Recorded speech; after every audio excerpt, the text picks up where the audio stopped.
పరిశుద్ధ గ్రంథం నుండి యెహెజ్కేలు గ్రంథము 37వ అధ్యాయము మొదటి వచనం నుండి 14వ వచనం వరకు గల దేవుని వాక్యము చదువుకుందాము.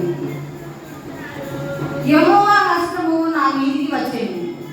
నేను ఆత్మవశుడనై ఉండగా యెహోవా నన్ను తోడుకొని పోయి ఎముకలతో నిండి ఉన్న యొక్క లోయలో నన్ను దింపెను.